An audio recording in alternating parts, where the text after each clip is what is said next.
mulai video. Rasanya ada yang kurang nggak sih? Nah, kalian belum mengenal kami itu siapa kan? Jadi, tanpa berlama-lama, aku akan memperkenalkan diri. Nama saya Disa Esyam dengan NIM 1982500. Nama saya Asia Mutia Rahma dengan NIM 1825168. Nama saya Ranisa Kitan Jugandra dengan NIM 1982536. Nama aku Tania Fatia Gunawan dengan NIM 198250093. Nama aku Sahla Alika Malik dengan NIM 198250069.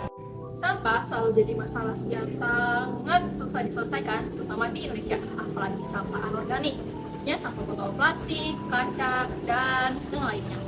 Nah, di era digital ini kita dapat memanfaatkan teknologi untuk membuat vending machine recycling. Vending machine ini digunakan untuk memilah sampah, kaleng, botol plastik, dan kaca agar bisa didaur ulang secara langsung. Pada proyek kali ini kami akan membuat sistem program dari vending machine secara sederhana melalui interaksi dengan user atau pengguna. Dari latar belakang tersebut, terciptalah tujuan dalam proyek ini. Yang pertama ialah merancang sistem vending machine recycling sederhana yang dapat menerima dan memilah input data sampah anorganik berupa botol plastik, botol kaca, dan kaleng berdasarkan volume. Yang kedua, membuat simulasi sistem interaktif berbasis teks untuk mempermudah pengguna dalam melakukan input dan mendapatkan informasi hasil pengumpulan sampah. Yang ketiga, mengimplementasikan konsep buyback yang memberikan imbalan finansial sesuai kepada pengguna. Adapun rumusan masalah, yang pertama, bagaimana merancang sistem vending machine recycling yang mampu menerima input data jenis dan volume sampah anorganik kemasan minuman. Kedua, bagaimana merancang alur interaksi sederhana antara pengguna dan sistem agar proses pengumpulan dan penukaran reward dapat berjalan efektif. Dan yang ketiga, bagaimana sistem dapat menghitung dan menampilkan reward berdasarkan total sampah yang diterima. Nah, selanjutnya ada dekomposisi masalah.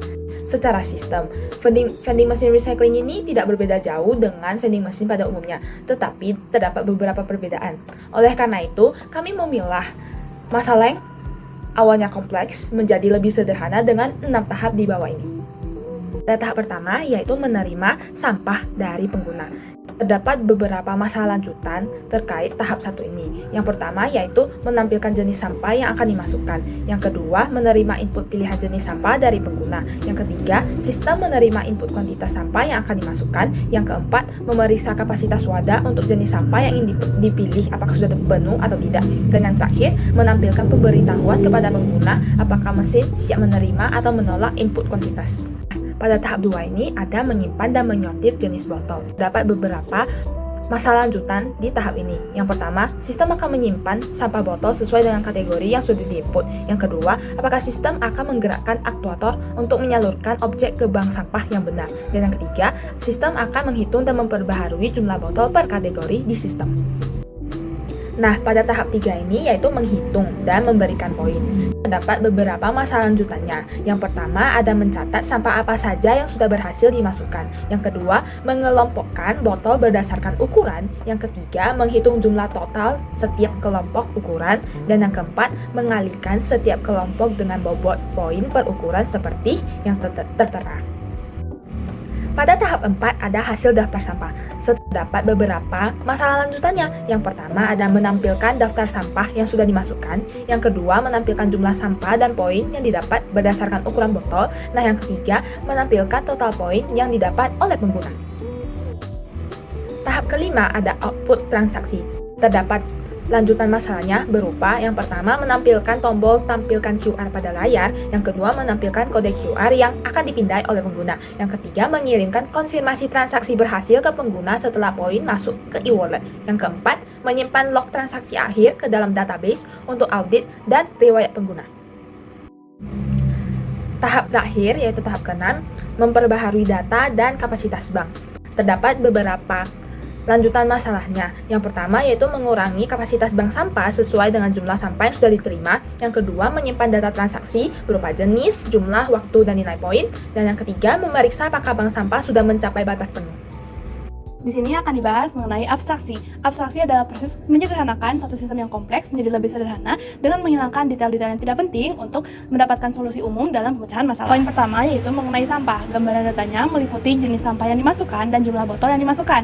Jenis sampah yang dimasukkan yaitu botol plastik atau botol kaca atau kaleng. Poin kedua mengenai poin digital, di mana poin didapatkan berdasarkan ukuran botol yang kita masukkan. Dan yang terakhir mengenai reward, yaitu poin digital yang didapatkan melalui QR dan disalurkan ke e-wallet. Pengenalan pola merupakan kemampuan sebuah sistem untuk mengetahui kesamaan atau keteraturan dalam sebuah proses kerja. Nah, pengenalan pola ini berguna untuk efisiensi sistem dan perancangan solusi. Nah, dalam proyek yang kami kerjakan kali ini, pengenalan polanya ada 4, yaitu sequence, selection, repetition, dan array. Nah, pengenalan pola yang pertama yaitu sequence atau urutan proses. Sistem akan mengenali pola urutan kerja dari awal sampai akhir secara berurutan, mulai dari pemilihan jenis sampah, input jumlah, pemeriksaan kapasitas bank sampah, penyortiran, perhitungan poin, hingga menampilkan kode QR. Nah, yang kedua ada selection atau pengambilan keputusan. Sistem menggunakan pola seleksi untuk menentukan keputusan berdasarkan kondisi tertentu. Ketiga ada repetition atau pola pengulangan. Pola ini muncul saat tahap pemilihan dan penerimaan sampah. Pola ini akan berulang setiap kali pengguna memasukkan jumlah sampah melebihi kapasitas, dan pola juga berulang bila pengguna memilih jenis sampah baru. Nah, yang terakhir ada array. Dalam sistem vending machine recycling, array digunakan untuk menyimpan dan mengelola data yang berulang, seperti data jenis sampah, ukuran botol, serta jumlah dan poin yang dihasilkan. Nah, sekarang kita masuk ke bagian flowchart. Nah, secara sederhana, flowchart itu terdiri dari input, proses, output. Nah, pada flowchart project ini, input terdiri dari input jenis botol seperti botol plastik, kaleng, atau kaca, input volume botol dengan volume yang sudah ditentukan, dengan pilihan volume yang sudah ditentukan, lalu input jumlah botol yang akan dimasukkan ke dalam mesin. Input dan output pada flowchart ini ditandai dengan bentuk jajar genjang atau warna oranye. Proses kapasitas mesin yaitu 50, 50, dan 50. Proses N kurang dari 50 lanjut ke tahap berikutnya. Lalu proses perhitungan poin yaitu 100 mili kurang dari ukuran kurang dari sama dengan 300 mili, K sama dengan N dikali 1 poin, 300 mili kurang dari ukuran kurang dari sama dengan 600 mili, S sama dengan N dikali 3 poin, 600 mili kurang dari ukuran kurang dari sama dengan 1500 mili, R sama dengan N dikali 5 poin. Kemudian lanjut ke tahap proses perbarui kapasitas bank, 50 dikurangi N. Lalu proses total poin yaitu K ditambah S ditambah R. Dan yang terakhir proses 50 sama dengan 50, maaf kapasitas penuh, silahkan cari mesin lain. Proses pada flowchart ini ditandai dengan bentuk persegi panjang dan berwarna kuning. Selain proses utama berbentuk persegi panjang, di flowchart juga kadang ada bentuk diamond atau decision untuk mengambil keputusan. Ini juga termasuk ke dalam bagian logika proses. Dalam flowchart kami, decision ditandai dengan bentuk diamond berwarna pink. Mulai dari decision, apakah botol plastik, apakah botol kaleng, apakah botol kaca, kemudian apakah 100 ml kurang dari ukuran kurang dari sama dengan 300 ml, lalu apakah 300 ml kurang dari ukuran kurang dari sama dengan 600 ml, lalu 600 ml kurang dari ukuran kurang dari sama dengan 1500 ml, lalu apakah 0 kurang dari N kurang dari 10, dan apakah kapasitas bank sampah 50 sama dengan 50, lalu terakhir apakah ingin menambahkan sampah lain. Output dari total poin yang didapatkan dan output kode QR atau transaksi telah berhasil. Oke, jadi di sini aku bakal ngejelasin program berupa coding dari vending machine recycle yang udah kami buat. Jadi secara singkatnya tuh vending machine recycle atau yang kami kasih nama T-Cash merupakan sebuah simulasi dari mesin pendaur ulang botol plastik. Tujuannya apa sih? Tujuannya itu supaya orang-orang bisa ngubah sampah botol berupa botol plastik, botol kaca maupun kaleng menjadi sebuah poin yang nantinya poin itu akan dikonversikan menjadi sebuah reward berupa kode QR yang bisa di-scan oleh penggunanya. Jadi ini program yang udah kami bikin. Kami menggunakan dasar-dasar Python berupa array atau list, kemudian looping menggunakan while, lalu ada percabangan menggunakan if else, dan juga input serta output. Jadi pertama-tama program itu akan menampilkan ucapan selamat datang di T-Cash, silahkan pilih jenis botol. Lalu ada bagian pembuka atau inisialisasi data. Di sini program membuat 3 list array untuk menyimpan data. Yaitu pertama ada yaitu jenis botol yang bisa diterima oleh mesin, kemudian kapasitas atau sisa tempat untuk masing-masing jenis botol, dan poin yang diperoleh dari setiap jenis botol. Kemudian di sini ada while, lanjut sama dengan iya. Jadi selama user menjawab ya, maka mesin akan terus berjalan dan menerima botol baru. Lalu di sini programnya akan menampilkan kapasitas tersisa. Mesin akan memberikan tahu user berapa kapasitas dari masing-masing jenis botol yang masih tersedia. Jadi ada kapasitas dari botol plastik, kapasitas dari botol kaca, dan juga kapasitas dari kaleng. Kemudian kita akan memeriksa apakah mesin sudah penuh. Apabila masing-masing dari jenis botol, baik botol kaca, botol plastik, maupun kaleng itu sudah penuh, maka mesin tidak bisa menerima sampah lagi. Kemudian pemilihan jenis botol. Jadi di sini itu bakal ada 3 option, yaitu botol plastik, botol kaca, dan botol kaleng. User akan diminta untuk memilih salah satu dari jenis sampah tersebut. Jika user memasukkan angka selain 1, 2, atau 3, maka program akan memberitahu bahwa pilihan tidak valid. User harus memasukkan angka 1, 2, atau 3. Jika kapasitas dari jenis botol yang dipilih oleh user sudah penuh, maka sistem juga akan memberitahu bahwa kapasitas dari jenis sampah tersebut sudah penuh. Setelah user memilih jenis botol untuk dimasukkan, user akan diminta lagi untuk memilih opsi berupa volume dan juga jumlah. Di sini tuh volumenya udah ada optionnya ya. Pilihan pertama itu volume sampah dari 100 ml sampai 300 ml. Kemudian pilihan kedua itu ada 300 ml sampai 600 ml. Kemudian yang pilihan ketiga itu ada 600 ml sampai 1500 ml. Selanjutnya user akan diminta untuk memasukkan jumlah sampah.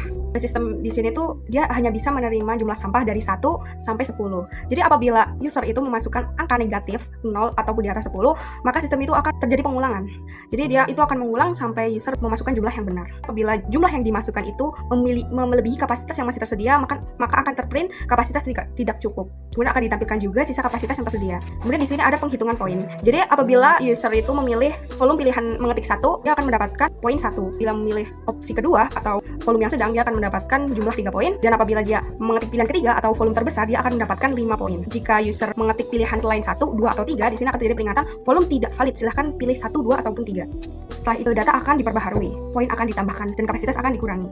Kemudian di sini sistem akan mengkonfirmasi bahwa sampah berhasil dimasukkan, ada jumlah dan juga jenisnya. Selanjutnya user akan ditanyakan apakah Anda ingin menambahkan sampah lagi. Apabila user mengetik iya, maka sistem akan mengulang dari atas lagi. Apabila mengetik tidak, maka kita sudah berada di ujung atau di output.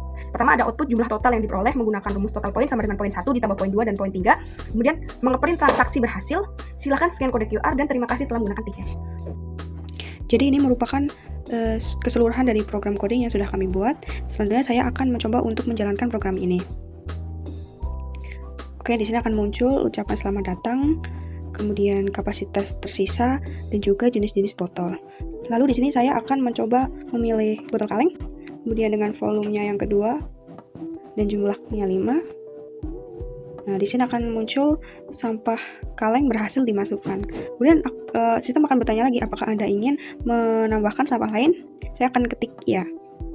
Nah, kalau sudah diketik, di sini akan muncul kapasitas tersisanya, dia menjadi si kaleng itu jadi 45. Sebenarnya kan dia ada 50. Jadi setiap user menambahkan sampah, kapasitasnya akan terus berkurang. Ini saya masukkan lagi. Jumlah botol 7. Di sini akan ada terkonfirmasi. Kemudian saya akan mencoba memasukkan pilihan 4. Maka pilihan tidak valid karena di sini opsinya itu hanya 1, 2, atau 3. Kemudian kalau kita mencoba memasukkan jumlah botolnya itu lebih dari 10, yaitu 18, maka program akan memberitahu bahwa jumlah terlalu banyak. Silahkan masukkan jumlah botol maksimal 10. Jika dia memasukkan 0 ataupun di bawah ataupun negatif, maka dia juga tidak bisa. Jadi sistemnya itu akan looping terus sampai user memasukkan jumlah botol yang benar. Kemudian ketika kita mengetik tidak, maka di sini akan jumlah total poin yang diperoleh akan muncul. Dan selesai. Oke, sekian. Terima kasih penjelasan dari aku tentang program coding. Dan yang terakhir adalah kesimpulan. Yang pertama, berdasarkan hasil perancangan dan implementasi, kami berhasil membuat sistem vending machine recycling sederhana yang mampu menerima serta memilah input data sampah anorganik berupa botol plastik, botol kaca, dan kaleng berdasarkan volume. Yang kedua, sistem interaktif berbasis teks yang telah dibuat menggunakan bahasa pemrograman Python dapat berinteraksi dengan pengguna dalam proses pengumpulan sampah. Dan yang ketiga, implementasi konsep buyback berjalan dengan baik melalui pemberian imbalan otomatis berdasarkan jenis dan jumlah sampah yang dikumpulkan.